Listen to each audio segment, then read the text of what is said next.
Halo YouTube, kembali di channel Master Perez. Kita akan mengulas lagi sosok Foxy di keluaran 2020.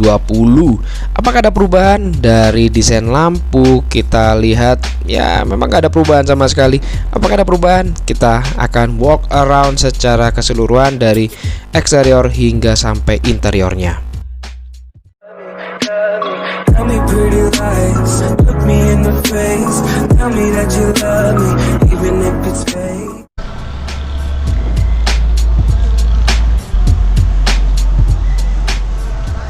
Sekilas walk around seperti ini. Kita akan coba lihat juga pendarahan lampu-lampunya di bagian belakang. Spoiler belakangnya seperti ini, lampu belakangnya juga sama dengan emblem Foxy seperti ini. Masih tetap keren bagi saya pribadi.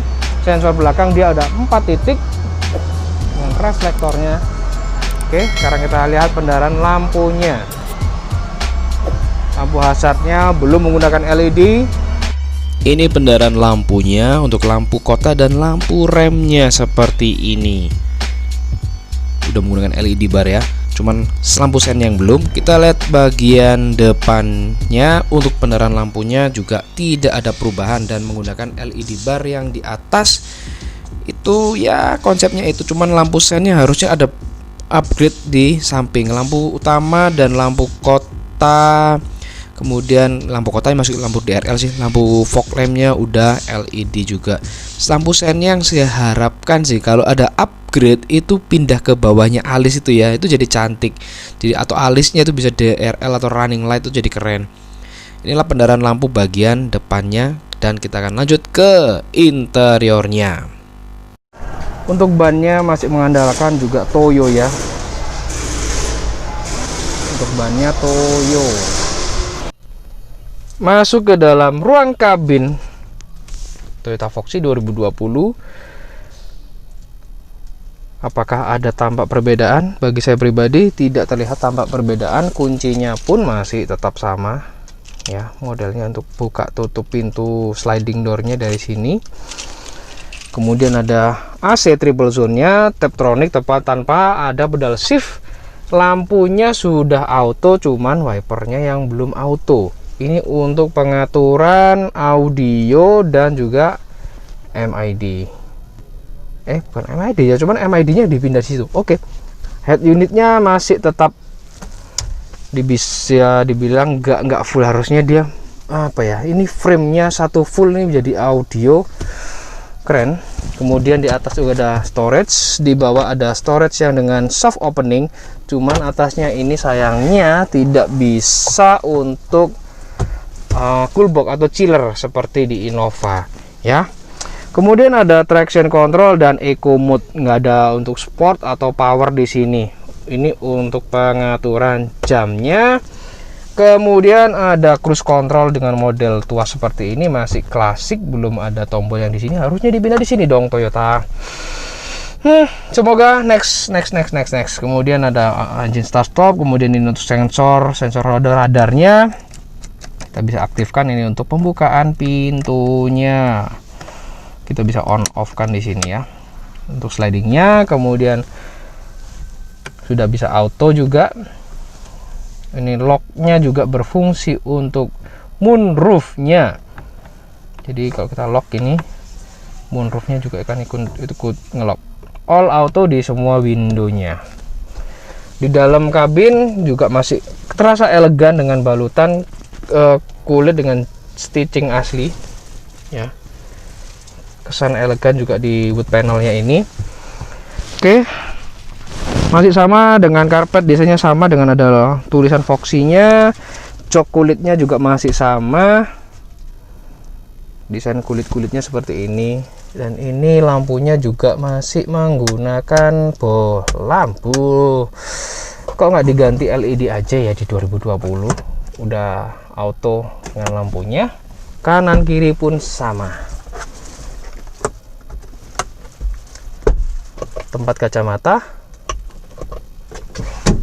masih pembukaan untuk sunroofnya ini masih manual. Ini ada tuas, kita tekan, dorong, that's all. Alphard pun sama, Jadi ini seperti ini di belakang untuk moonroofnya kayak gitu. Pembukaannya dari sana yang nggak bisa kita kontrol dari sini, jadi pembukaannya dari belakang. Oke, nanti kita coba.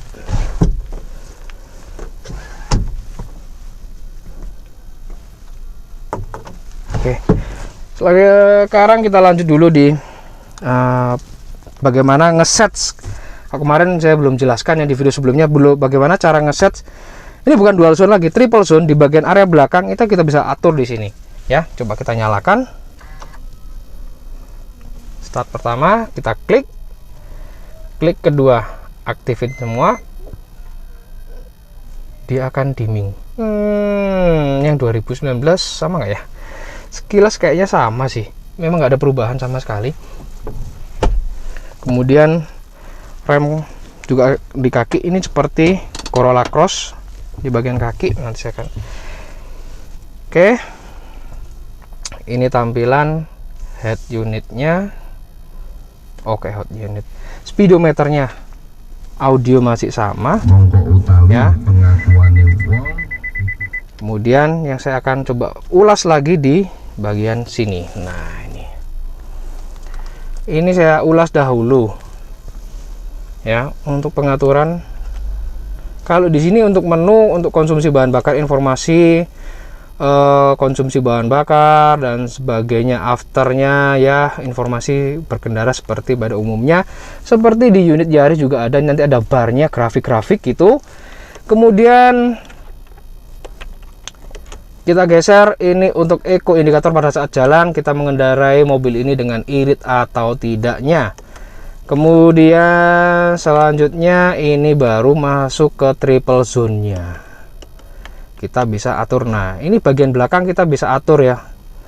Jadi pertama, misalkan ini kita off, bisa off semua.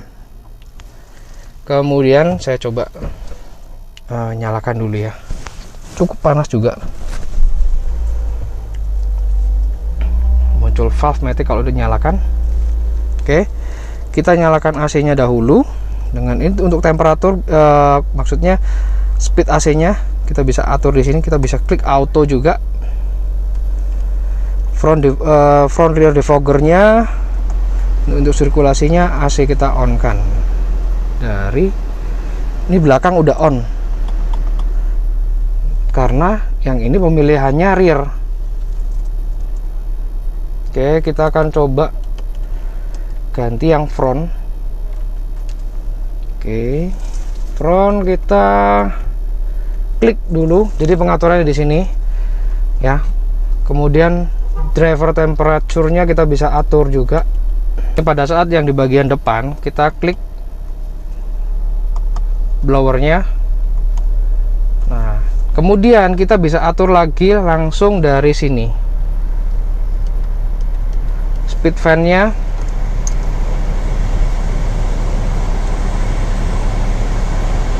bisa kita atur. Ini cuman kaki doang, kita bisa atur. Untuk defoggernya juga pengaturan untuk semburannya kita bisa maksimalkan dari semua, dari kontrol kemudi ya, sambil berkendara kita bisa atur. Kemudian ini untuk dual zone-nya. Nah, ini kita bisa aktifkan di sini. Kalau misalkan kita klik di sini dual, front dual, itu temperatur depan belakang kita bisa atur. Tapi kalau ini mati, kita matikan, kita atur temperaturnya di sini. Misalkan ini ya, dia kanan kiri sama. Nah, supaya kanan kiri beda, kita harus klik ini terlebih dahulu. Kemudian kita bisa atur kanan kirinya dari sini. Mau sayang mau temperatur berapa? Kurang dingin atau anu. Nah, itu bisa kita atur di sini. Nah, ini yang passenger depan, misalkan aduh terlalu dingin, oke aku suka yang dingin. Nah, ini bisa kita atur. Pengemudinya lagi hot, misalkan butuh temperatur berbeda, nah bisa kita atur. Kemudian di belakang misalkan ada anak-anak, waduh anak-anak jangan terlalu dingin deh, kita taruh misalkan anak-anak ada bawa anak-anak bayi, ada kita bisa atur, cukuplah blower juga bisa atur, oh jangan terlalu keras misalkan. Nah, kita bisa atur belakang tuh dengan seburannya seberapa kencang. Jadi triple zone-nya di sini kita bisa atur dari sini, tapi sambil berkendara pun bisa kita atur gitu ya. Itu yang untuk triple zone-nya.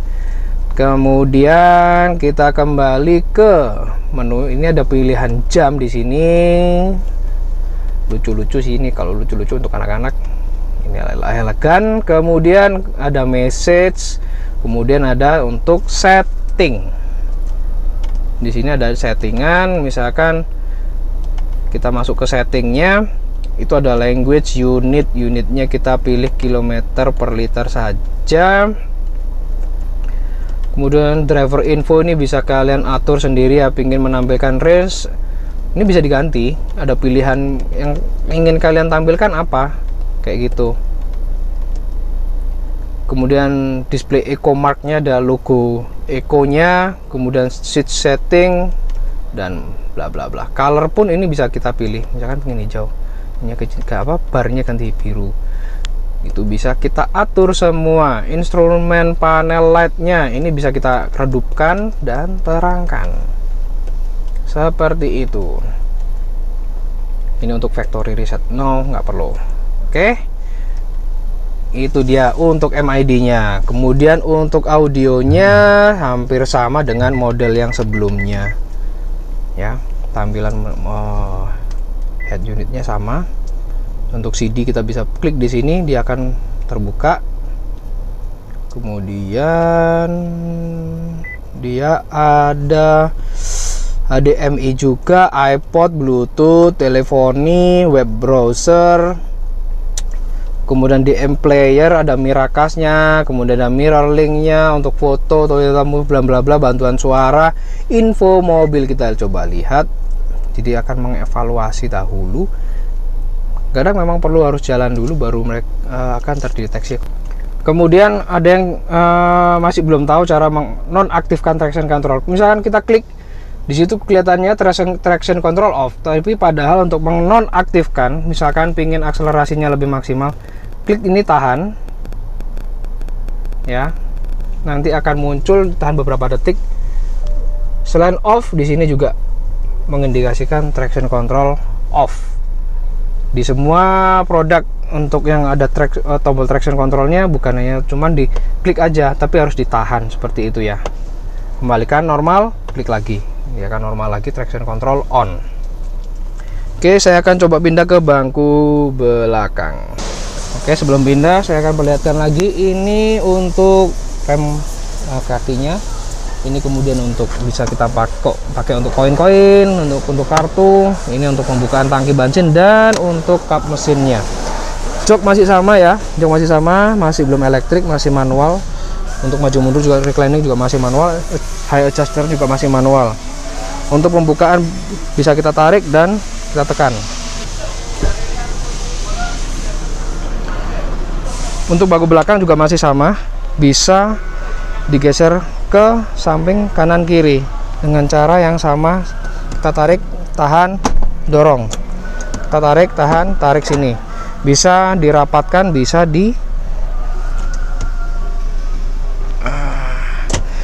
jadi bisa merapatkan sana, bisa maju mundurnya masih manual kayak gitu. Kemudian untuk mejanya juga masih satu sisi aja, di sini nggak ada. Di sini cuma diganti kayak model gantungan di Innova nih kayaknya. Nah, ini ada gantungannya kayak gitu. Oke, saya masuk ke dalam. Di bagian ini tetap ada pegangan ini juga. Kemudian saya tutup dulu. Bagian belakang masih terlihat sama, pengaturannya juga bisa dari sini. Ini untuk buka dari moonroofnya. Jeng jeng, cukup luas sekali ya.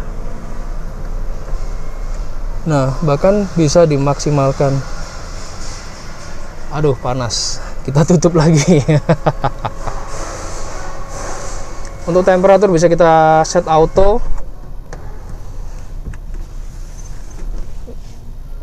temperaturnya bisa ada digital juga gini, pengaturannya kita bisa set manual, kita bisa off kan sendiri, kisi-kisi AC-nya.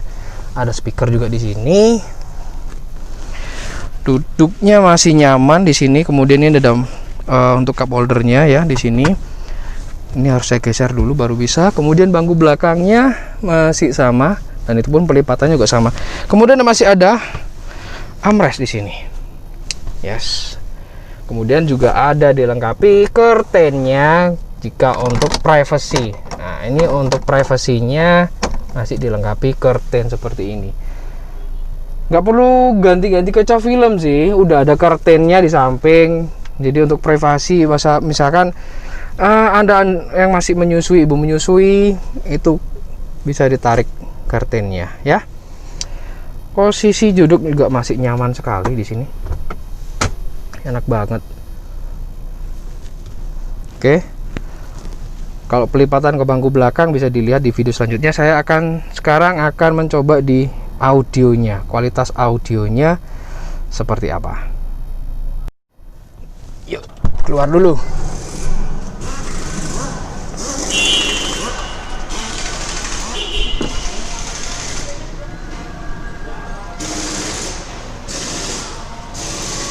Dari tampilan luar nggak ada perbedaan sama sekali dari Foxy, dengan list chrome-nya masih sama. Oke, sip.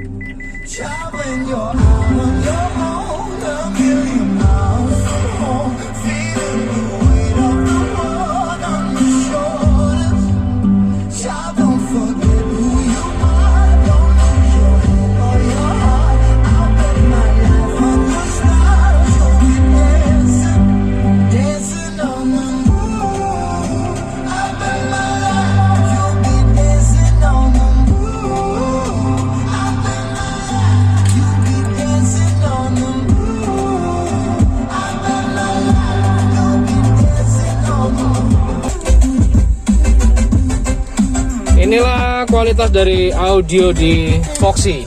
Meskipun mobil keluarga, mobil ini cukup luar biasa untuk kelas audionya. Jadi mantap sekali ya.